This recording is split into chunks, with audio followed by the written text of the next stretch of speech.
សួស្តីពុកម៉ែបងប្អូនប្រិយមិត្តទាំងអស់គ្នាថ្ងៃនេះខ្ញុំបាទមានរឿងមួយយកមកចែករំលែកទៀតហើយដែលរឿងនេះគឺទាក់ទងទៅនឹងដំណើរកម្សាន្តរបស់តង់កាលពី10ឆ្នាំមុនដែលដំណើរកម្សាន្តនេះមានអ្នកចូលរួមសរុបទាំងអស់គឺ5នាក់ហើយដែល5នាក់ហ្នឹងគឺជាមិត្តភ័ក្តិរបស់គ្នាទាំងអស់អញ្ចឹងខ្ញុំសូមដាក់ឈ្មោះឲ្យពួកគាត់ទាំង5នាក់ហ្នឹងគឺមានដូចតទៅគឺឈ្មោះណងនាតតារាសីនិងបុលចំណងមិត្តភាពរបស់ពួកគាត់ទាំង5នាក់នេះគឺចាប់កើតឡើងតាំងពីនៅរៀនសាកលវិទ្យាល័យជាមួយគ្នាមកម្លេះអំឡុងពេលដែលរឿងនេះបានកើតឡើងហ្នឹងពួកគាត់គឺមានការងាររៀនខ្លួនរួចអស់ហើយអញ្ចឹងបានន័យថាគាត់បានបញ្ចប់ថ្នាក់បញ្ញាបត្ររបស់គាត់រួចរាល់អស់ហើយ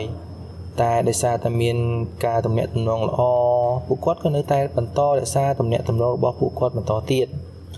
ដំណើរកម្សាន្តរបស់តង់នេះគឺបានកើតឡើងនៅអំឡុងពេលបុណ្យអុំទូកដែលកន្លែងការងាររបស់ពួកគាត់ទាំង5នាក់ហ្នឹងគឺគេអនុញ្ញាតឲ្យជួបសម្រាប់រយៈពេល3ថ្ងៃហើយដោយសារតែបុណ្យអុំទូកនៅឆ្នាំនោះមានចំថ្ងៃអាទិត្យផងដែរអញ្ចឹងគឺគាត់បាន4ថ្ងៃអញ្ចឹងដោយសារសាច់រឿងនេះគឺមានទំនាក់ទំនងគ្នាច្រើនដោយសារខ្មោចមិនមែនលងតែម្នាក់ទេប្រិមិត្តគឺលងទាំង5នាក់តែម្ដងអញ្ចឹងបានន័យថា5នាក់គ្នាគាត់នេះដំណើរកម្សាន្តមួយនេះគឺជួបគ្រប់គ្នាតែម្ដងអញ្ចឹងក៏សូមអធិស្ឋានប្រិយមិត្តទាំងអស់គ្នាដែរបើសិនជាការបកស្រាយរបស់ខ្ញុំខ្វះខាតត្រង់ចំណុចណាមួយដោយសារតែគ្រាន់តែរៀបរៀងសាច់រឿងនេះគឺខ្ញុំចំណាយពេលជិត1អាទិត្យទៅធ្វើឲ្យបងប្អូនអញ្ចឹងកុំឲ្យប្រិយមិត្តរងចាំយូរសូមស្ដាប់ទាំងអស់គ្នា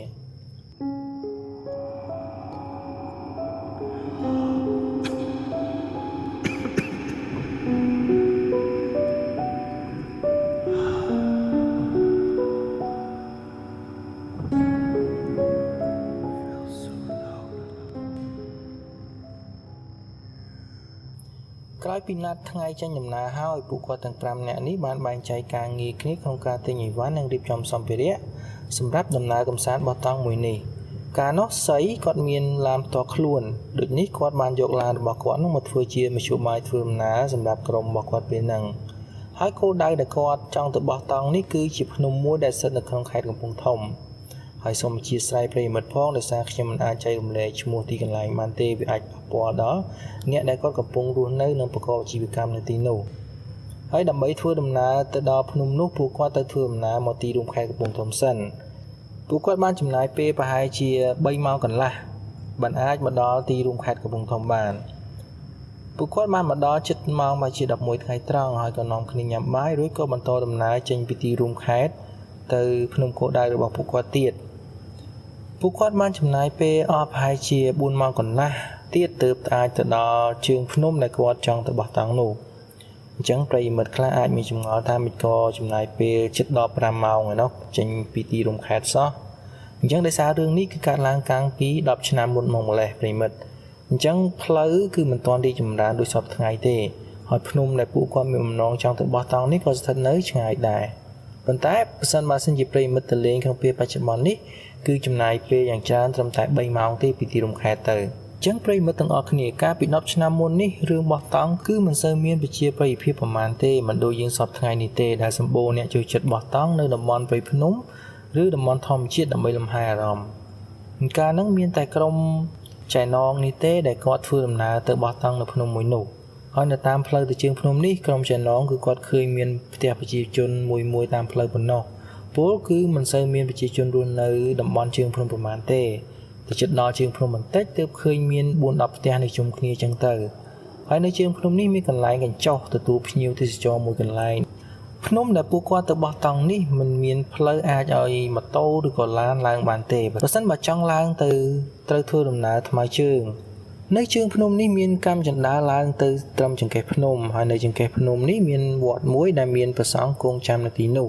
អញ្ចឹងក្រុមចែនងទៅដល់ទីតាំងជើងភ្នំនេះខ្ទង់ប្រហែលជាម៉ោង4កន្លះល្ងាចហើយដំណើរកម្សាន្តបោះតង់គាត់លើកនេះគឺជាការមកលក្ខណៈផ្សងព្រេងពីពួកក្រុមចែនងពួកគាត់មិនមានស្គាល់គេឬក៏តាក់ទងអ្នកណាទុកជាមុនទេដោយពួកគាត់គិតថាទៅដល់កន្លែងចាំរកអ្នកប្រចាំតំបន់ឲ្យជួយជូនឡើងលើភ្នំជាក់ស្ដែងហើយដោយសារពេលមកដល់នេះវារៀងល្ងាចហើយពួកគាត់មិនអាចធ្វើដំណើរឡើងទៅលើភ្នំពួកគាត់ក៏សម្រេចចិត្តថាបោះតង់នៅជើងភ្នំមួយយប់សិនក្រោយពីកំងម្ចាស់កន្លែងឲ្យធ្វើបាយម្ហូបសម្រាប់ពេលល្ងាចរួចហើយប្រុសក៏នាំគ្នាទៅសម្រាកលើកញ្ចុះមួយកន្លែងចំណែកចែនងនិងចែនៀតវិញក៏នាំគ្នាទៅដើរថតរូបនៅជើងភ្នំនេះអ អញ្ចឹងប្រិយមិត្តដឹងស្រាប់ហើយថាបងប្អូននារីយើងគឺចូលចិត្តណាស់ការដើរថតរូបអញ្ចឹងចែនងនិងចែនៀតនេះពួកគាត់ដើរថតគ្រប់កន្លែងតែម្ដងនៅតំបន់ជើងភ្នំហ្នឹងអញ្ចឹងគាត់ថតឡើងភ្លេចមើលម៉ោងតោះតែប្រុសគេស្រ័យហៅឲ្យត្រឡប់មកវិញញ៉ាំបាយជុំគ្នាទៅនងហើយនឹងនៀតគាត់ដាច់ចិត្តឈប់ថតរូបហើយត្រឡប់មកកញ្ចុះវិញអញ្ចឹងពួកគាត់មានកម្មវិធីបោះតង់មួយសម្រាប់យប់នេះដែរដែលទោះជាគាត់មិនបានឡើងទៅលើភ្នំក៏ដោយក៏គាត់នឹងរៀបចំកម្មវិធីបោះតង់មួយនៅតំបន់ជើងភ្នំនេះដែរអញ្ចឹងកម្មវិធីរបស់គាត់ដែលគាត់បានគិតទុកហ្នឹងគឺជាការបោះតង់ជុំវិញគ្នាទៅរៀបចំភ្នក់ភ្លើងនៅខាងមុខតង់ហ្នឹងទៅគឺគាត់អាចអង្គុយស្ដាប់ចម្រៀងឬក៏ច្រៀងចម្រៀងនិយាយកម្សាន្តជុំវិញភ្លើងហ្នឹងទៅអញ្ចឹងប្រិយមិត្តទាំងអស់គ្នាគ្រាន់តែឮកម្មវិធីរបស់ពួកគាត់ក៏យើងអាចសម័យបានដែរធ្វើការ stress នៅទីក្រុងរាល់ថ្ងៃពេលណាគាត់មានពេលទំនេរអញ្ចឹងគាត់បានបោះតង់ជុំគ្នានៅតំបន់ធម្មជាតិគឺពិតជាស្រស់ស្រាយមែនតើអញ្ចឹងអំឡុងពេលដែលអ៊ំម្ចាស់កន្លែងគាត់យកបាយម្ហូបមកឲ្យពួកគាត់នេះចៃណងក៏ឆ្លៀតសួរទៅអ៊ំម្ចាស់កន្លែងថាអ៊ំមានកន្លែងណាពួកខ្ញុំអាចសុំបោះតង់បានទេអ៊ំម្ចាស់កន្លែងគាត់ស្ដាប់ឮហើយតែអត់ទាន់ឆ្លើយតបវិញទេគាត់សម្លឹងមើលពួកគាត់ទាំងអស់គ្នាហើយក៏ឆ្លើយវិញថានៅកន្លែងនេះយប់ឡើងរៀងរងាណាក្មួយនាំគ្នាសម្រាប់លើផ្ទះវិញទៅដឹងចាំអ៊ំរៀបចំកន្លែងឲ្យចៃណងគាត់មិនបានចាប់អារម្មណ៍ពីសម្ដីអ៊ំម្ចាស់កន្លែងទេគាត់ក៏និយាយថាគោលដៅរបស់ពួកខ្ញុំទាំងអស់គ្នានេះគឺចង់មកបោះតង់នៅលើភ្នំតែដោយសារមកយឺតពេលពេកអញ្ចឹងក៏សម្រេចចិត្តបោះតង់នៅជើងភ្នំនេះមួយយប់សិនស្អែកចាំឡើងទៅលើភ្នំអ៊ំម្ចាស់កន្លែងឮហើយក៏ងាកក្រោយសម្លឹងទៅមើលទីកន្លែងក្នុងបរិវេណដីរបស់គាត់រួចគាត់ក៏ចង្អុលទៅកន្លែងមួយដែលជាទីវាលមានដើមឈើខ្ពស់ហើយដែលមានដីសាលាល្អអាចបោះតង់បានអ៊ំម្ចាស់កន្លែងក៏ប្រាប់ពួកគាត់ទាំងអស់គ្នាថាអាចនាំគ្នាទៅរៀបចំបោះតង់នៅកន្លែងនឹងបានហើយចាំយប់គាត់យកអស់មកឲ្យទុកដុតទៀតហើយទៅគាត់ក៏ចង្អុលទៅផ្ទះរបស់គាត់ទៀតប្រាប់ថាពេលយប់បើសិនជាត្រូវការអីអាចទៅរកគាត់បានចៃណងនិងមិត្តភក្តិ4នាក់ទៀតក៏អរគុណអ៊ំម្ចាស់កន្លែងហើយក៏សួរអ៊ំទៀតថាអ៊ំស្អែកពួកខ្ញុំចង់ឡើងទៅបោះតង់នៅលើភ្នំតើអាចណែនាំអ្នកណាដែលអាចនាំពួកខ្ញុំឡើងទៅបានទេខ្ញុំនឹងមានជូនជាថវិកាអ៊ំម្ចាស់កន្លែងក៏គាត់ប្រាប់ថាមានអត់អីទេចាំអ៊ំហៅគេឲ្យព្រឹកស្អែកព្រលឹមឡើងគេនឹងមកហើយពួកគាត់តែ5នាក់ក៏បន្តនាំគ្នាញ៉ាំបាយនិងសម្រាកនៅកន្លែងកញ្ចុះរហូតដល់ម៉ោងប្រហែល6ល្ងាចទើបចាប់ផ្ដើមរៀបចំបោះតង់នៅកន្លែងដែលអ៊ំម្ចាស់កន្លែងបានប្រាប់អញ្ចឹងពួកគាត់បានត្រៀមតង់ចំនួន3ដែលចៃណងនិងចៃនៀតហ្នឹងគឺគាត់គេងជុំគ្នាស្រីមួយតង់ទៅស្រីនិងបុលគាត់គេងមួយតង់ហើយនឹងមួយតង់ទៀតគឺបងតារាគាត់គេងតែឯងអញ្ចឹងពួកគាត់ក៏ចាប់ផ្ដើមរៀបចំដំឡើងតង់និងអីវ៉ាន់សម្រាប់កម្មវិធីយប់ហ្នឹងអញ្ចឹងម៉ោងប្រហែលជា7យប់ហ្នឹងគាត់ស្រាប់តែឃើញអ៊ំម្ចាស់កន្លែងហ្នឹងគាត់យកអស់មួយរទេះមកឲ្យពួកគាត់ឃើញអញ្ចឹងហើយក៏រៀងភ្ញាក់ដែរដោយសារឃើញអស់ច្រើនពេកហើយអ៊ំម្ចាស់កន្លែងក៏គាត់យកអស់ឲ្យពួកគាត់ហើយក៏ត្រឡប់ទៅវិញតែមុននឹងត្រឡប់ទៅវិញគាត់បានផ្ដាំថាបើចាក់ចម្រៀងកុំចាក់លឺពេកក្រោយអ៊ំម្ចាស់កន្លែងទៅបាត់ពួកគាត់ក៏ចាប់ផ្ដើមចាក់ចម្រៀងកំដរអារម្មណ៍ហើយក៏អង្គុយនិយាយគ្នាលេងចំណងគាត់ថាពេលហ្នឹងគឺសប្បាយមែនតើដោយម្នាក់នាំគ្នានិយាយរឿងសើចសប្បាយគ្រប់គ្នាអញ្ចឹងធម្មតាបងប្អូនការទៅជួបជុំមិត្តភ័ក្តិជុំគ្នាដើរលេងអញ្ចឹងគឺគាត់មិនភ្លេចទេរបស់តកែដើរតិចយកទៅតាមខ្លួនហ្នឹងអញ្ចឹងពួកគាត់ក៏យកអាហ្នឹងមកកំដរអារម្មណ៍ដែរអញ្ចឹងគាត់នាំគ្នាអង្គុយលេងផឹកលេងអញ្ចឹងទៅដល់ម៉ោងប្រហែលជា9យប់បានចំណងចនៀតនេះក៏គាត់សុំទៅសម្រាប់មុនដោយសារគាត់ថារៀងស្វឹងហើយអញ្ចឹងពេលហ្នឹងគឺនៅសល់តែប្រុស3នាក់ទេពេលកំពុងអង្គុយផឹកជុំគ្នាប្រុស3នាក់នេះក៏ស្រាប់តែបុលគាត់សម្លឹងទៅកន្លែងកញ្ចុះដែលពួកគាត់អង្គុយហូបបាយងាយមាញ់គាត់ស្រាប់តែឃើញមានស្រមោលខ្មៅកំពុងអង្គុយនៅក្នុងកញ្ចុះហើយគាត់ថាឥឡូវម៉ោង9យប់ហើយតើមានអ្នកណាម្នាក់ក្រៅពីក្រុមពួកគាត់ដែរទេដែលមកអង្គុយនៅកន្លែងហ្នឹងហើយអង្គុយក្នុងកញ្ចុះហ្នឹងគឺកញ្ចុះងងឹតទៀតអត់ឃើញមានបើកភ្លើងទៀតអញ្ចឹងបងបុលគាត់គិតក្នុងចិត្តថាប្រហែលជាគាត់ស្រវឹងទេដឹងបានជាឃើញរូបភាពហ្នឹងគាត់ក៏ជប់មើលហើយមកផឹកបន្តជាមួយបងតារានិងបងស្រីទៀតបងបុលគាត់ថាផឹកបានតែបន្តិចគាត់នៅតែគិតរឿងស្រមោលខ្មៅហ្នឹងអញ្ចឹងគាត់ក៏សម្រេចចិត្តថាងាកទៅមើលម្ដងទៀតដល់ងាកទៅគឺឃើញមែនតែម្ដងនេះគាត់ឃើញស្រមោលខ្មៅនេះក្រោកឈរ មុនហ្នឹងគឺគាត់ឃើញអង្គុយឥឡូវឃើញក្រោកឈរតែម្ដងអញ្ចឹងពេលហ្នឹងបងបុលគាត់មានអារម្មណ៍ដូចជាមិនសូវស្រួលដែរគាត់ក៏កេះហៅបងសីដែលកំពុងអង្គុយជិតគាត់អញ្ចឹងបងសីក៏សួរថាអីគេអង្គុយជិតគ្នាសោះចាំបាច់កេះធ្វើអីបងបុលក៏និយាយតិចៗហើយប្រើកាយវិការចង្អុលទៅកន្លែងកញ្ចុះដែលពួកគាត់អង្គុយងាកមិញបងសីក៏គាត់មើលទៅតាមការចង្អុលរបស់បងបុលតែគាត់មើលទៅគឺមិនឃើញអ្វីទេគាត់ក៏ប្រាប់បងបុលវិញថាអត់មានឃើញអីទេហើយម៉េចក៏ប៉ុន្តែពេលហ្នឹងគឺគ្រប់គ្នាស្វឹងរៀងស្រឿងអស់ហើយ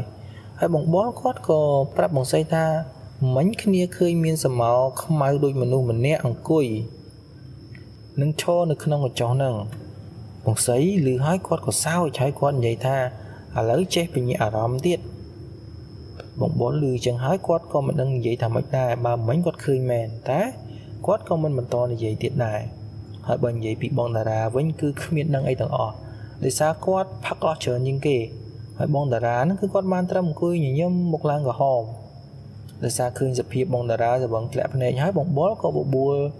បងតារានិងបងសីហ្នឹងចូលក្នុងតង់ដេកហើយការបោះតង់របស់ពួកគាត់ហ្នឹងគឺដោយសារកម្លាត3ម៉ែត្រពីគ្នាដែលតង់របស់បងតារាហ្នឹងគឺនៅកណ្ដាលនិងតង់ពីរទៀតនៅសងខាងបងតារាគាត់ទៅចូលក្នុងតង់ភ្លាមគាត់ក៏ដេកសមុកភ្លាមហើយសមុកឡើងលឺដល់តង់បងបុលនិងបងសីទៀតហើយបងបុលនិងបងសីគាត់ក៏ចូលសម្រាកប៉ុន្តែគាត់អត់ទាន់ដេកលក់ភ្លាមទេដោយសារគាត់អត់សូវស្វឹងខ្លាំងបងសីគាត់ដេកលក់ក៏គាត់សួរបងបុលថាមិញឯងឃើញពិតមែនក៏អីបងបុលគាត់ក៏ថាអញឃើញមែនហើយបងសីក៏គាត់បញ្ជាក់ដែរថាមិញគាត់ងាកទៅមើលមិនឃើញអីទេអញ្ចឹងបងសីនិងបងបុលក៏ស្ងាត់មាត់មិនដឹងថានិយាយអីទៀតដែរបានតែបន្តិចស្រាប់តែបងសីនិងបងបុលនេះគាត់ឮសំឡេងខ្យល់បក់តែសំឡេងខ្យល់បក់នេះឡើងក៏លួចដោយមនុស្សហួចអញ្ចឹងហើយភ្លាមនោះពួកគាត់ទាំងពីរនាក់នេះក៏ស្រាប់តែឮសម្រាប់ជើងដើរក្បែរតង់គាត់ប្រិមត្តទាំងអស់គ្នាកន្លែងដែលពួកគាត់កំពុងបោះតង់នេះគឺសុទ្ធតែដើមឈើខ្ពស់អញ្ចឹងខាងក្រោមដើមឈើហ្នឹងគឺសុទ្ធតែជាស្លឹកឈើចាស់ៗដែលជ្រុះមកលើដីពេលហ្នឹងពួកគាត់ទាំងពីរនាក់ឮសំឡេងដែលមានជើងដើរជន់ស្លឹកឈើក្បែរតង់របស់ពួកគាត់ទាំងពីរនាក់ហ្នឹងក៏ព្យាយាមផ្ទៀងស្ដាប់តែគាត់ថាសម្រាប់ជើងដែលពួកគាត់ឮនេះមិនមែនជាសំឡេងជើងមនុស្សទេ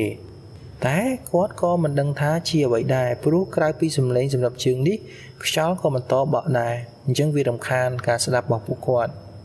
បានតែបន្តិចពួកគាត់ទាំងពីរនាក់ចាប់ផ្ដើមមើលឃើញសមោខ្មៅរូបរាងជាសត្វខ្លាដើរក្បែរតង់របស់ពួកគាត់អញ្ចឹងពេលហ្នឹងបងសីនិងបងបុលទាំងពីរនាក់ហ្នឹងគឺគាត់ភ័យមែនទែនតែពួកគាត់អត់ហ៊ាននិយាយគ្នាឲ្យឮសំឡេងទេគាត់ខ្លាចខ្លាហ្នឹងឮសំឡេងគាត់ហើយវាដើរមករកពួកគាត់តែពួកគាត់ពងតែខ្លាចផងនេះស្រាប់តែគាត់ឮសំឡេងរបស់បងតារានោះស្រែកយ៉ាងខ្លាំងមែនទែនពីតង់របស់គាត់ហើយអ្វីដែលពួកគាត់ឮពីបងតារាហ្នឹងគឺពាក្យថាខ្មោចអញ្ចឹងសមោសត្វខ្លាដែលគាត់ឃើញនេះស្រាប់តែវារត់ទៅបាត់ឃើញអញ្ចឹងបងសីមកបុលក៏ងើបចេញពីតង់មកខាងក្រៅពួកគាត់ក៏ងាកទៅមើលតង់របស់បងតារាអញ្ចឹងគឺគាត់ឃើញបងនងចែនងយើងហ្នឹងកំពុងតែឈរសោយ៉ាងសប្បាយរីឯបងតារាវិញក៏ចេញមកក្រៅតង់ដែរហើយកំពុងតែស្ដីឲ្យបងនងរឿងមកលេងបន្លាចបន្ទាប់មកបងតារាក៏ដេញឲ្យមិត្តភក្តិរបស់គាត់ទៅដេកវិញអញ្ចឹងបងសីនិងបងបុលឃើញអញ្ចឹងក៏គាត់មិនបានទៅសួរនាំអីដែរព្រោះយប់ជ្រៅហើយណាមួយពួកគាត់នៅរៀងខ្លាចរឿងសមោខ្លាទៀតផងពួកគាត់ក៏នាំគ្នាចូលតង់វិញពួកគាត់ដេកមិនដឹងដល់ម៉ោងប៉ុន្មានទេស្រាប់តែបងសីគាត់មានអារម្មណ៍ថាមានមនុស្សខេះដៃគាត់អញ្ចឹងបងសីក៏បើកភ្នែកមកហើយឃើញបងបុលនឹងខេះគាត់ហើយកំពុងតែបើកភ្នែកមើលមុខគាត់ទៀតតែគាត់ឃើញព្រាលទេដោយសាររៀងងឹតដែរបងសីគាត់ថាគាត់រកបើកមាត់សួរបងបុលហើយប៉ុន្តែដូចបងបុលគាត់ដឹងអញ្ចឹងគាត់ក៏យកដៃមកខ្ទប់មាត់បងសីយ៉ាងលឿនហើយឲ្យសញ្ញាទៅបងសីឲ្យមើលនៅក្រៅខ្នងគាត់បងសីពេលហ្នឹងគាត់ថាគាត់ឃើញមានសមោសត្វខ្លាមួយក្បាលធំមែនទែនដើរជិតតង់របស់គាត់អាមុនហ្នឹងគឺគាត់ឃើញដែរប៉ុន្តែឃើញរៀងនៅឆ្ងាយតែឥឡូវនេះគឺរៀងមកជិតមែនទែនគាត់ថាគាត់ឡើងញ័រពេលហ្នឹងតែមិនហ៊ានកម្រើកទេគាត់ទ្រាំអញ្ចឹងមួយសន្ទុះទៅក៏ឃើញសមោខ្លាហ្នឹងដើរចេញទៅបាត់ដល់ឃើញសមោខ្លាទៅបាត់អញ្ចឹងគាត់ក៏និយាយតិចសួរបងបុលថាហើយវាមកតាំងពីស្មារណាទៀតហើយបងបុលគាត់ក៏ប្រាប់ថាមកយូរដែរហើយគាត់ខ្លាចពេកមិនដាស់បានគ្នាអញ្ចឹងបងសីឮហើយគឺហួសចិត្តមែនតើ គាត់គិតក្នុងចិត្តថាយីអានេះឃើញភ្លាមមិនដាស់ភ្លាមទេតែបន្ទោបងបុលក៏មិនបានដែរបើសិនជាយើងក៏យើងខ្លាចដែរពីព្រោះនេះជាខ្លាមិនមែនខ្មោចទេស្រួលមិនស្រួលហ្នឹងវាស៊ីយើងបាត់ទៀតហើយពេលហ្នឹងបងសីក៏បើកទូរស័ព្ទមើលទៅឃើញថាម៉ោង1យប់ហើយបងសីពេលហ្នឹងគាត់រៀងដូចឈឺបត់ជើងតូចទៀតគាត់ក៏បបួលបងបុលនេះកំដរគាត់ទៅរកកន្លែងនោមហើយដោយសារយប់នឹងជួបរឿងប្លែកៗច្រើនគាត់រៀងញញើតដែរអត់ហ៊ានទៅតែឯងទេហើយណាមួយគាត់នៅតែមានអារម្មណ៍ខ្លាចសត្វខ្លាហ្នឹងវាមកម្ដងទៀតពួកគាត់ទាំងពីរនាក់ក៏ដើរចេញពីតង់មកហើយបងបុលនិងបងសីនេះគាត់ក៏មិនហ៊ានទៅរកកន្លែងណាឆ្ងាយពីតង់គាត់ដែរគឺគាត់រកកន្លែងដើមឈើជិតៗហ្នឹងដើម្បីបត់ជើងតូចពេលហ្នឹងបងបុលគឺឈរនៅខាងស្ដាំដៃបងសីហើយពេលបត់ជើងនេះកន្ទុយភ្នែករបស់បងសីគាត់មើលទៅខាងឆ្វេងដៃរបស់គាត់ស្រាប់តែឃើញមានរូបរាងមនុស្សប្រុសម្នាក់កំពុងតែឈរបត់ជើងប្រហែល5ម៉ែត្រពីគាត់រៀងភ្ញាក់ដែរតែមើលយូរទៅគឺឃើញថាជាតារាមិត្តភក្តិរបស់គាត់ក៏ងាកមកវិញបត់ជើងតាមធម្មតាដោយសារគាត់មិនចង់និយាយឬក៏ហៅអីទេដោយសារវាយប់ហើយណាមួយខ្លាចហៅទៅបងតារាហ្នឹងគាត់ភ្ញាក់ទៅវាផ្អើលពេញនឹងទៀតអញ្ចឹងមកសីគាត់ក៏បត់ជើងរួចក៏ស្រាប់តែងាកទៅរកបងតារាតែពេលហ្នឹងគឺបាត់បងតារាហើយអត់ឃើញទេហើយគាត់រៀងឆ្ងល់ដែរថាមិញឃើញនៅនឹងសោះហើយឥឡូវបាត់ទៅណាលឿនម្ល៉េះគាត់ក៏បែរខ្លួនទៅរកតង់របស់បងតារារួចក៏ឃើញបងតារានេះកំពុងដេកក្នុងតង់អញ្ចឹងបងសីគិតថាប្រហែលបងតារានេះគាត់ខ្លាចដែរមកទៅយប់ហើយអញ្ចឹងគាត់បត់ជើងហើយគាត់រត់ទៅដេកវិញបាត់បងសីគាត់ក៏ដើរសម្ដៅទៅតង់មកគាត់វិញពេលហ្នឹងបងសីគាត់ដឹងថាបងបុលនេះកំពុងតែដើរតាមពីក្រោយគាត់ពេលដែលបងសីគាត់បើកតង់ចូលវិញនេះគាត់ស្រាប់តែឃើញបងបុលដេកក្នុងតង់អញ្ចឹងសំណួរសួរថាបើសិនជាបងបុលដេកក្នុងតង់ហើយអ្នកណាគេដើរទៅបត់ជើងតូចជាមួយគាត់ហើយអ្នកណាគេដែលដើរតាមពីក្រោយគាត់នេះអញ្ចឹងពេលហ្នឹងបងសីគឺគាត់វល់មែនទែនបងសីក៏គាត់សម្រេចចិត្តថាគាត់ងាកមកក្រោយវិញចង់ដឹងថាតើមានអ្នកដើរពីក្រោយគាត់មែនអត់តែងាកមកវិញគឺអត់មានឃើញពីណាទាំងអស់អញ្ចឹងបងសីពេលហ្នឹងគាត់គឺចាប់ផ្ដើមភ័យហើយចាប់ផ្ដើមខ្លាចទៀតគឺគាត់ព្រឺរួមតែម្ដងពីព្រោះគាត់មានអារម្មណ៍ថាគាត់ត្រូវខ្មោចលងហើយប៉ុន្តែគាត់អត់ហ៊ាននិយាយអីទេអញ្ចឹងគាត់ក៏សម្លឹងទៅមើលអ្នកដែលដេកនៅក្នុងតង់វិញអញ្ចឹងអ្នកដែលគាត់ឃើញកំពុងតែដេកនៅក្នុងតង់នេះគឺកំពុងតែឃ្លុំភួយតាមក្បាលដល់ចុងជើងអញ្ចឹងគាត់ក៏យកជើងរបស់គាត់នេះទៅធាក់មើលតែចង់ដឹងថាតើជាមនុស្សមែនអត់នៅពេលដែលធាក់នឹងហើយគឺគាត់ដឹងថាជាមនុស្សមែនអញ្ចឹងគាត់ក៏សួរថាអបុលហើយបងបុលនោះក៏ឆ្លើយវិញថាចូលដេកលឿនមកអញ្ចឹងបងសីឮអញ្ចឹងហើយក៏ដឹងថាអូពួកម៉ាក់ខ្ញុំមែនអញ្ចឹងគាត់ក៏បញ្ញាប់រូតបិទតង់វិញហើយចូលដេកចិត្តបងបុលវិញអញ្ចឹងបងសីនិងបងបុលនេះគាត់លែងហ៊ានមើលទៅខាងណាខាងណីទាំងអស់គាត់ទាំងពីរនាក់ហ្នឹងគឺដេកដណ្ដប់ភួយតាមពីក្បាលដល់ចុងជើងតែម្ដងទោះជាក្តៅស្អុះយ៉ាងម៉េចក៏ពួកគាត់ទ្រាំដែរក៏ប៉ុន្តែបានបន្តិចហ្នឹងបងសីក៏ទ្រាំមិនបានគាត់ក៏កេះសួរពីក្នុងភួយទៅបងបុលថាអបុលមិញអញជួបប៉ុន្តែស្រាប់តែបងបុលនេះនិយាយកាត់យ៉ាងលឿនថាដេកទៅចាំព្រឹកចាំយាយនិយាយចឹងហើយពួកគាត់ទាំងពីរនាក់ហ្នឹងក៏នាំគ្នាសង្ងំដេករហូតដល់តតែមានសម្លេងមាត់រងាវទៅពួកគាត់ទាំងពីរនាក់ហ្នឹងងើបតែម្នាក់គឺដេកមិនបានគ្រប់គ្រាន់ទេដោយសារយប់មិញហ្នឹងជឿរឿងចម្លែកច្រើនពេកអញ្ចឹងបងសីបងបុលហ្នឹងក៏នាំគ្នាចេញមកក្រៅតង់ទាំងពីរនាក់តែស្រាប់តែពេលចេញពីតង់មកនេះគាត់ឃើញបងតារាហ្នឹងកំពុងតែអង្គុយម្នាក់ឯងនៅជិតភ្នក់ភ្លើងពួកគាត់ក៏ទៅអង្គុយជិតបងតារាហើយសួរលេងថាឯងងើបលឿនម៉េចអត់ដេកអត់អីទេអីបងតារាហ្នឹងក៏ឆ្លើយមកពួកគាត់វិញដូចមនុស្សគ្មានកម្លាំងអញ្ចឹងគាត់ថាគ្មានសូវបានដេកទេយប់មិញពួកគាត់ទាំង3នាក់ក៏មិនបាននិយាយគ្នាអីទៀតដែរព្រោះសុទ្ធតែងងុយដេកទាំងអស់អញ្ចឹងពួកគាត់ក៏អង្គុយអាំងភ្លើងជុំគ្នាទៅបងប្អូនណាដែលធ្លាប់ទៅលេងតំបន់ភ្នំឬនៅជើងភ្នំច្បាស់ជាដឹងហើយថាព្រឹកឡើងហ្នឹងគឺអាកាសធាតុរៀងត្រជាក់អញ្ចឹងបើបានអង្គុយអាំងភ្លើងហើយមានកាហ្វេក្តៅឬក៏តែក្តៅទៀតគឺអែមែនតើអញ្ចឹងដោយសារអាកាសធាតុរៀងត្រជាក់បងសីក៏គាត់ទៅយកកាហ្វេមកឆុងចែកមិត្តភក្តិគាត់ញ៉ាំហើយកំពុងតែញ៉ាំសុកនេះស្រាប់តែមានដៃមួយហ្នឹងមកដាក់ពីលើស្មាបងតារាពីក្រោយអញ្ចឹងបងប្អូន ប្រិមត្តទាំងអស់គ្នាមិនថាគេមិនថាយើងទេមនុស្សកំពុងតែអង្គុយសញ្ជប់សញ្ជឹងផឹកកាហ្វេមេឃយើងត្រជាក់ផងនៅក្នុងព្រៃទៀតស្រាប់តែមានដៃមកអញ្ចឹងអ្នកណាមិនភ័យអញ្ចឹងបងតារានឹងគាត់ភ្ញាក់ខ្លាំងណាស់ហើយគាត់បានបោះកាហ្វេដែលនៅដៃគាត់នឹងចោលទៀតតែអ្វីដែលប្លែកមែនទែននោះគឺបងតារានេះក្រោយពីភ្ញាក់ហើយហ្នឹងមិនមែនគាត់ងើបឈរបែរក្រោយគាត់ជេរគាត់រោរឿងរោអ្នកណាអីទេតែគាត់បែរជាលុតជង្គង់ទៅខាងក្រោមដីហ្នឹងហើយគាត់យកដៃខ្ទប់មុខគាត់ហើយគាត់អង្គុយលក្ខណៈដូចអោបក្បាលជង្គង់គាត់អញ្ចឹងហើយគាត់និយាយថាខ្ញុំខ្លាចហើយកុំមករោខ្ញុំទៀតអញ្ចឹងគ្រប់គ្នាឃើញហើយឆ្ងល់មែនទែនហើយចំណងនោះវិញគឺភ័យមែនទែនដោយសារគាត់ហ្នឹងហើយគឺជាអ្នកបញ្ញាក់បងតារាមកអញ្ចឹងគាត់ឃើញបងតារាមានសភាពបែបហ្នឹងគាត់មិនដឹងថាគួរធ្វើអ្វីនោះទេហើយគណៈពេលដែល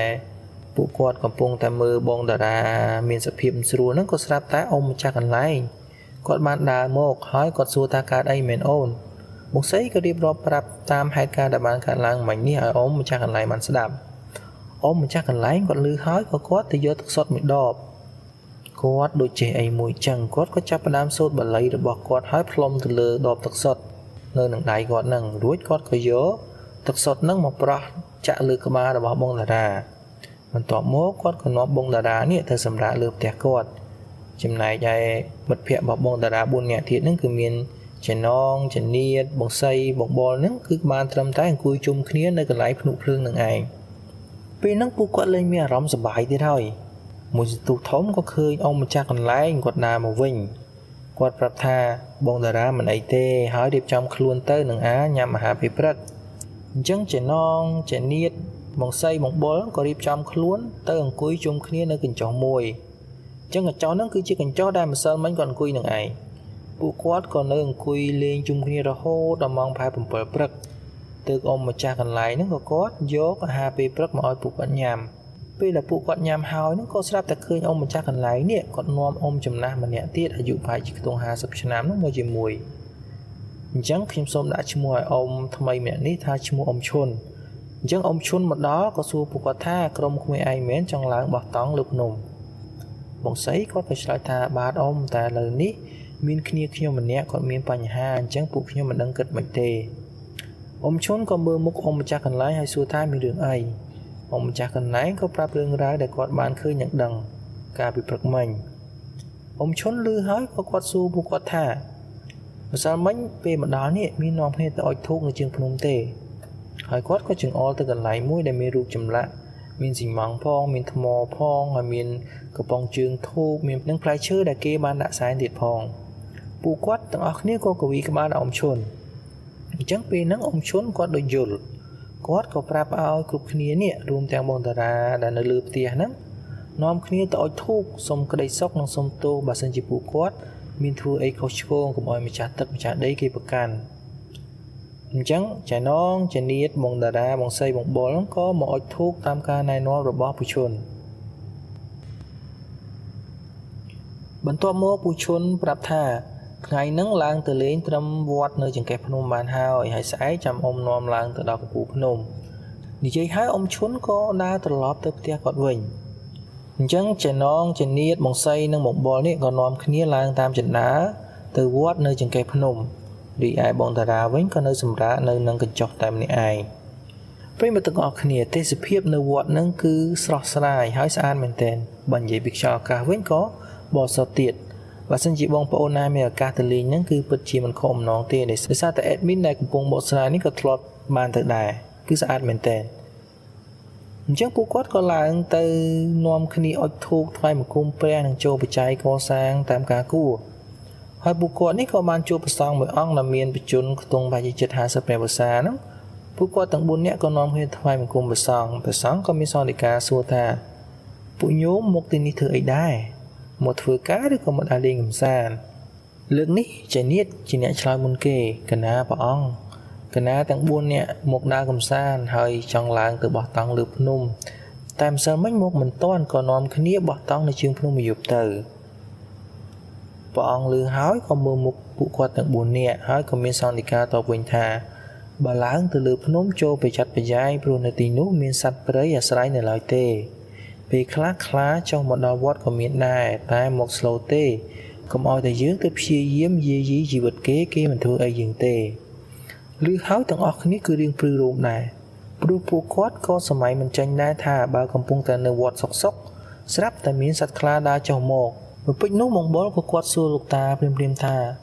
ខ្លាហ្នឹងមកយប់ឬក៏ថ្ងៃដែរលោកតាព្រះអង្គក៏មានសន្និការតបថាថ្ងៃក៏មកយប់ក៏មកអញ្ចឹងបងបលនិងបងសីនេះក៏នាំគ្នាមុខគ្នាដោយសារយប់មិញហ្នឹងគឺគាត់ឃើញសមោលខ្លាតែគាត់អត់បានឃើញយូររៀងទេប៉ុន្តែគាត់ច្បាស់ថាហ្នឹងគឺជាខ្លាមែនពួកគាត់ទាំង4នាក់ក៏នាំគ្នាទៅអង្គុយមើលទេសភាពនិងថតរូបនៅបរិវេណវត្តជិតដល់ម៉ោងបាយថ្ងៃត្រង់បាននាំគ្នាចុះសម្រាកនៅកញ្ចុះវិញអញ្ចឹងពួកគាត់ក៏នាំគ្នាញ៉ាំបាយហើយក៏គេងលេងនៅទីនោះ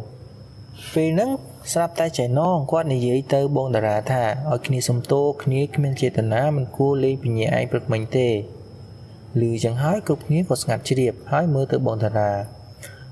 ពេលហ្នឹងគឺគាត់មានកម្លាំងវិញហើយមិនដូចព្រឹកមិញទេបងតារាក៏ដកដង្ហើមហើយនិយាយថាគ្នាអត់ប្រកាន់ឯងទេព្រឹកមិញតែយប់មិញឯងលេងដូចជ្រុលពេកហើយគ្នាអត់បានដេកទេថែមទាំងសន្លប់ទៀតគ្រប់គ្នាឮចឹងហើយគឺឆ្ងល់គ្រប់គ្នាជាពិសេសគឺចាណងតែម្ដង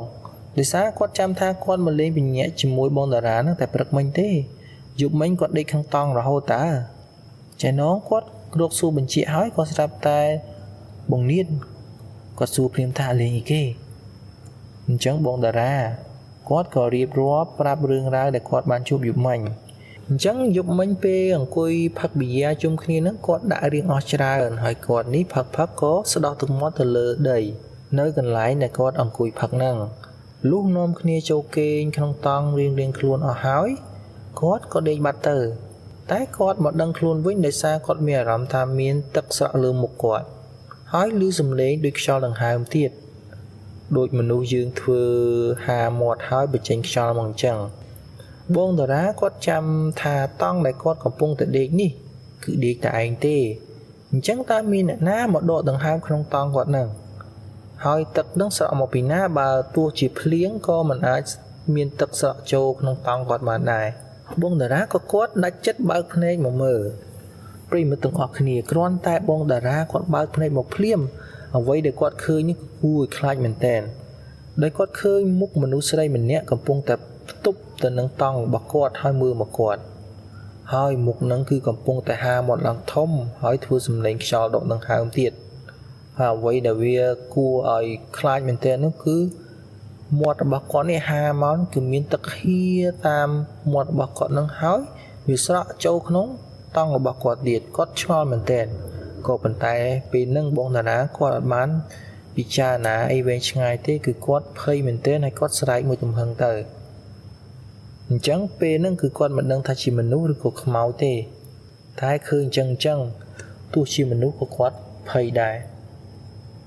ហើយរូបភាពដែលគាត់ឃើញនេះគឺទទួលយកបានទេ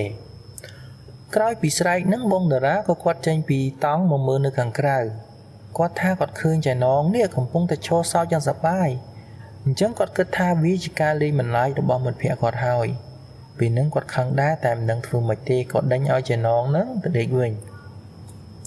អញ្ចឹងបងប្អូននៅចាំរឿងដែលបងសីនិងបងបុលជួបយំមិញអត់គ្រាន់តែឮបងតារាស្រែកភ្លាមហ្នឹងពួកគាត់ក៏នាំគ្នាចេញមកមើលភ្លាមហើយអ្វីដែលគាត់ឃើញហ្នឹងគឺចៃណងកំពុងតែឈរសើចសប្បាយដូចគាត់មកបន្លាចបងតារាបានសម្រេចអញ្ចឹងតែបងប្អូនមានឆ្ងល់ទេយប់មិញមានចៃណងបងតារាបងសីនិងបងបុលហើយបាត់អ្នកណាគេពីព្រោះតង់ដែលគាត់បោះនេះគឺ3ម៉ែត្រពីគ្នាទេអញ្ចឹងបងតារាយប់មិញគឺគាត់ស្រែកលឺមែនតើអញ្ចឹងវាមិនមានហេតុផលណាដែលចៃនៀតគាត់មិនលឺហើយគាត់មិនចេញមកមើលមិត្តភក្តិទេពីព្រោះពួកគាត់ជាមិត្តភក្តិល្អនឹងគ្នាគឺគាត់រាប់អានគ្នាមើលថែរក្សាគ្នាណាអញ្ចឹងបងសីក៏គាត់ស៊ូកាត់បងតារាគាត់ថានិយាយចឹងអានៀតឯងទៅណាយប់មិញអត់លឺតារាស្រែកទេអីហើយអត់ឃើញចេញមកជួយមើលគ្នាចឹងចៃនៀតគាត់លឺហើយគាត់ដូចរឿងភ័យដល់ពេលគេគ្រប់គ្នាមើលមុខគាត់ចឹងគាត់ក៏ដាច់ចិត្តនិយាយប្រាប់រឿងរ៉ាវដែលគាត់បានជួបយប់មិញដែរគាត់ថាគាត់ដឹងខ្លួនមុនបងតារាស្រែកទៀតតែគាត់ដូចមានអីសង្កត់អញ្ចឹងកម្រើកបានតែភ្នែកទេយប់មិញហ្នឹងគ្រាន់តែចូលតង់មកគេងភ្លាមគាត់ថាឃើញបងនងនេះស្ទុះងើបអង្គុយ អត់ព្រមដេកទេគាត់ក៏ស្រែកហៅចំណងថាហែដេកទេអីនិយាយតែប៉ុណ្ណឹងស្រាប់តែចំណងនេះបែរមុខមករកគាត់ហើយសម្លឹងសម្លក់មើលគាត់ដោយភ្នែកមួយយ៉ាងមុតតែម្ដងហើយនិយាយវិញថាកុំចេះរឿងអញចានៀតឮសម្ដីរបស់ចំណងហើយគឺគាត់ខឹងមែនទែនពីព្រោះគាត់ខំនិយាយយកចិត្តទុកដាក់លើមិត្តភក្តិតែសម្ដីរបស់ចំណងនេះគឺទទួលយកមិនបានសោះចានៀតគាត់ថាគាត់រកស្ដីឲ្យវិញហើយស្រាប់តែឃើញចំណងនេះគាត់ធ្វើកាយវិការឲ្យគាត់ស្ងាត់មាត់គាត់ក៏ស្រាប់តែគៀងកម្រើកមិនបានសោះហើយចំណងនេះស្រាប់តែរូបតង់ចេញទៅក្រៅតែកាយវិការដែលគាត់ចេញទៅនេះមិនមែនដើរដូចមនុស្សទេគឺចំណងនេះវាចេញក្រៅដោយជើង4ដូចសត្វអញ្ចឹងហើយអ្វីដែលកាន់តែចម្លែកជាងនេះទៅទៀតនោះគឺពេលដែលគាត់ចេញក្រៅតង់ហើយគាត់នៅតែបន្តវាជើង4ដដែលបន្ទាប់មកគាត់ឃើញចំណងនេះវាទៅរកតង់របស់បងតារាបានមួយសន្ទុះក៏ស្រាប់តែឮបងតារាស្រែកចានៀតពេលហ្នឹងគាត់ថាគាត់ចង់ចេញទៅមើលមែនប៉ុន្តែគាត់កម្រើកអត់រួចទេក្រោយមកក៏ឮសំឡេងបងតារាស្ដីឲ្យបងនងរួចដេញឲ្យបងនងហ្នឹងមកដេកក្នុងតង់វិញរួចចានៀតពិតជាឃើញចំណងចូលមកក្នុងតង់វិញពិតមែនពេលមកដល់ហ្នឹងចំណងគាត់ធ្វើជាសោចស្ញាញ់ដាក់គាត់ហើយដេកបាត់ទៅចានៀតក៏គាត់កម្រើកបានវិញប៉ុន្តែចានៀតគាត់ថាពេលហ្នឹងគឺគាត់ភ័យមែនទែនតែគាត់មិនដឹងធ្វើម៉េចទេគាត់បានតែសង្ងំសូត្រធម៌អ្នកមោទសៈក្នុងចិត្តរហូតគាត់គេងលក់បាត់គ្រប់គ្នាឮពីហេតុការណ៍របស់ចានៀតហើយគឺគៀងទាំងអស់គ្នាតែម្ដងតែអ្នកដែលគៀងខ្លាំងជាងគេនោះគឺចំណងគាត់និយាយភ្លាមថាហែងបោកអញទៅអីអញគ្មាននឹងអីផងយកមិញអញដេកលក់ស្រួលសឹងអីដេកដល់ព្រឹកពេលហ្នឹងអ្នកតបមុនគេហ្នឹងគឺបងតារាគាត់និយាយថាហែងដេកអីយប់មិញមកលេងគ្នាឡើងសន្លប់ម្ដងទៀតហើយបងតារាក៏ចាប់ផ្ដើមរៀបរាប់រឿងរបស់គាត់បន្តទៀតគាត់ថាបន្ទាប់ពីគាត់ដេញចំណងឲ្យទៅដេកវិញនេះគាត់ក៏សម្រួលអារម្មណ៍ហើយដេកបន្តទៀតតែគាត់ថាសង្ងំបានប្រហែលជា1ម៉ោងឯទេស្រាប់តែឮសំឡេងមនុស្សដើរជំវិញតង់របស់គាត់តែគាត់ថាពេលហ្នឹងគាត់មិនខ្វល់ទេគាត់គិតថាវាជាការលេងសើចរបស់មិត្តភក្តិគាត់ទៀតហើយអញ្ចឹងចង់ឮអីក៏គាត់មិនបើកភ្នែកទៅមើលដែរគាត់ក៏ដេកដណ្ដប់ភួយរបស់គាត់បន្តទៅទៀតគាត់ថាសំឡេងដើរហ្នឹងដូចដឹងថាគាត់មិនខ្វល់វាក៏បាត់សំឡេងហ្នឹងទៅវិញទៅបងតារាហ្នឹងគាត់គិតក្នុងចិត្តថាបានដេកហើយអញតែមានណាប្រិមត្តទាំងអស់គ្នាគ្រាន់តែបងតារាគិតភ្លាមគាត់ឮសំឡេងមានគេរូតតង់របស់គាត់ចូលមកភ្លាមគាត់ថាពេលហ្នឹងគាត់មានអារម្មណ៍ខឹងមែនទែនព្រោះគិតថាការលេងនេះវាដូចជាលើសពីព្រំដែនពេកហើយគាត់គិតថាគាត់នឹងងើបអង្គុយទៅបន្លាចវិញឲ្យរៀងតែម្ដងតែប្រិមត្តទាំងអស់គ្នាចង្វាក់ដែលគាត់ងើបមកនេះអ្វីដែលគាត់បានឃើញគាត់ចង់កៀងបេះដូងប្រិមត្តទាំងអស់គ្នាអាចសាកសម័យមើលទស្សនភាពនេះបានមានគេរូតតង់យើងចូលយើងគិតថាយើងនឹងងើបមកបន្លាចគេឲ្យខ្លាចតែអ្វីដែលយើងឃើញនោះគឺជាក្បាលមនុស្សស្រីម្នាក់ដែលមានសក់សំពងភ្នែកខ្មៅមានតែមាត់ហើយមានច្រមុះទេសូម្បីតែខ្ញុំអ្នកកំពុងនិយាយនេះក៏រន្ធត់ដែរព្រឺរួមតាមក្បាលដល់ចុងជើងហើយបងតារាគាត់ថាពេលហ្នឹងគឺគាត់షອກខ្លាំងពេកគាត់ក៏សន្លប់បាត់ទៅរហូតដល់មេឃភ្លឺបានគាត់ចេញមកក្រៅតង់ហើយគាត់អង្គុយក្បែរភ្នក់ភ្លើហ្នឹងរហូតបានជួបបងសីនិងបងបុលហើយក៏ត្រូវចំណងនេះដាក់ដៃលើស្មាបញ្ញាគាត់លើកទី3ទៀតពេលហ្នឹងគ្រប់គ្នាក៏នាំគ្នាមើលមុខចំណងតែចំណងនៅតែធ្វើដូចមិនដឹងរឿងអីចឹងគាត់នៅតែប្រកែកថាគាត់មិនបានទៅលេងបញ្ញាអីទេយប់មិញគាត់នៅដេកក្នុងតង់គាត់រហូតហ្នឹងតែមិនមានអ្នកណាគេជឿគាត់នោះទេពីព្រោះបងតារាបងបុលបងសីគឺពិតជាឃើញមែនសូម្បីតែចានៀតក៏គាត់និយាយថាឃើញចំណងគាត់ចេញពីតង់ដែរ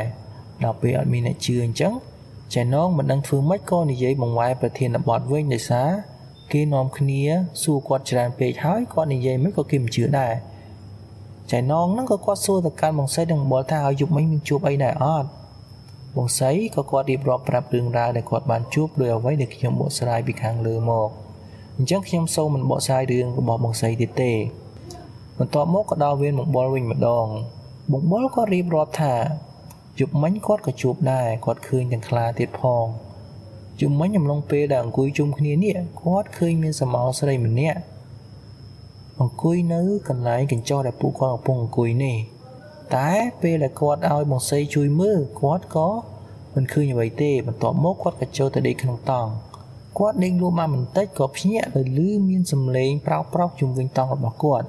ក៏បើកភ្នែកទៅមើលដល់ទៅមើលយូរទៅបានឃើញថាមានស្រមោលសត្វខ្លាមួយដើរក្រវ៉ាតង់របស់ពួកគាត់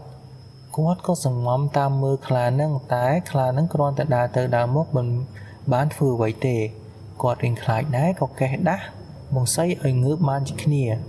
ក្រោយមកគាត់ក៏ឮសំឡេងបងតារាស្រែកធ្វើឲ្យស្រមោលសត្វខ្លាដែលគាត់ឃើញនេះវារត់បាត់ទៅ